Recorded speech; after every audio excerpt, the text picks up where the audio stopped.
चिड़ियों की नाई सेनाओं का यहोवा यरूशलेम की रक्षा करेगा। वह उसकी रक्षा करके बचाएगा और उसको बिन छुए ही उद्धार करेगा। यशायाह 31:5। परमेश्वर हमें बचाता और सुरक्षित रखता है।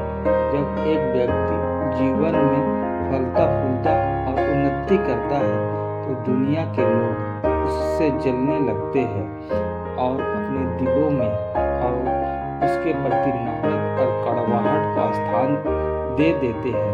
बाहर से तो वे मीठा बोलते हैं परंतु अंदर ही अंदर उसके प्रति वैरभाव रखते हैं। वे अपने हृदयों में यही योजना बनाते रहते हैं कि किस तरह इस सफल व्यक्ति का नाश किया जाए। आज की दुनिया बुरे और दुष्ट लोगों से भरी पड़ी है। 2 तीमुथियुस 3:2 और 5। पर धर्मी लोग परमेश्वर द्वारा बचा लिए जाएंगे। यशायाह 31:5। प्रारंभ में जब यीशु बुलाता है सेवकाई फल फूल रहा था तब कुछ लोग जलन और नफरत के कारण इसके विरोध में खड़े हो गए थे। वे सोच रहे थे कि यह एक ही व्यक्ति की उपलब्धि है और इसलिए उसको हर कीमत पर मिटा डालना होगा। वे शैतान के दूत थे और उन्होंने प्रभु की इस सेवकाई को खत्म करने की भरपूर कोशिश की। यह सोचकर तरस आता है कि यह भी नहीं जानते थे कि ये सेवकाई परमेश्वर द्वारा अगुवाई और आशीष पाती है तथा साथ ही संभाली भी जाती है। इसी प्रकार से कार्यरूप विश्वविद्यालय भी परमेश्वर की अगुवाई और आशीष का नतीजा है।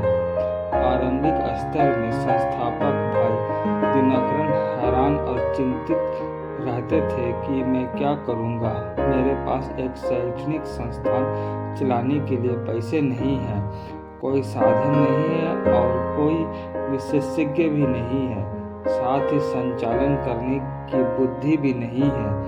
पर परमेश्वर ने उनको बल दिया और हर जगह उनके साथ खड़े रहे और आगे बढ़ते रहने की में मदद की।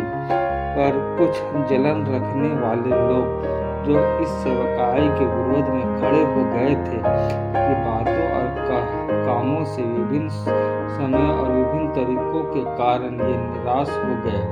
उन्होंने कहा कि ये समस्याएं क्यों है, क्या मुझे ये संस्थान चलाने की आवश्यकता है। लेकिन जितने हथियार उनकी हानि के लिए बनाए गए थे परमेश्वर ने किसी को सफल नहीं होने दिया और जितने लोगों ने मुद्दाई होकर इन पर नालिश की थी उन सब से ये जीत गए। यशायाह 54:15 और 17। आज सब लोग जानते हैं कि यह विश्वविद्यालय परमेश्वर द्वारा आशीषित, संरक्षित एवं सुरक्षित है। आप भी अपना विश्वास सिर्फ पर रखिए। जब दुष्ट आपके जीवन में अपने उचाल चलने की कोशिश करे तो हिम्मत मत हारिए, पर मजबूती से सिर्फ परमेश्वर को पकड़े रहिए। सर्वशक्तिमान परमेश्वर आपको निश्चित रूप से अपने पंखों के नीचे छिपा लेगा, आपकी हर खतरों से रक्षा करेगा और हमेशा सुरक्षित रखेगा। व्यवस्था विवरण 32:11 और 12।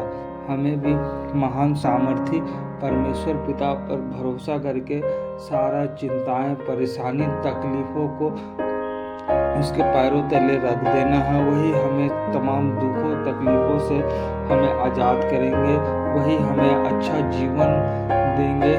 महान सामर्थी पिता को हम अपना सारा तकलीफ सौंप देते हैं। पिता हमें तमाम मुसीबतों तकलीफों से हमें बचा के रखिए और होने दीजिए ताकि पिता हमें अपने शरण में लीजिए, हमें अच्छा जीवन पिता प्रदान करिए। पिता तुझसे अलग होकर मैं कुछ नहीं कर सकता। तेरे द्वारा दिए गई सेवकाई पर, मेरे पारिवारिक जीवन पर, मेरे कार्यस्थल पर मेरी अगुवाई और मदद कर।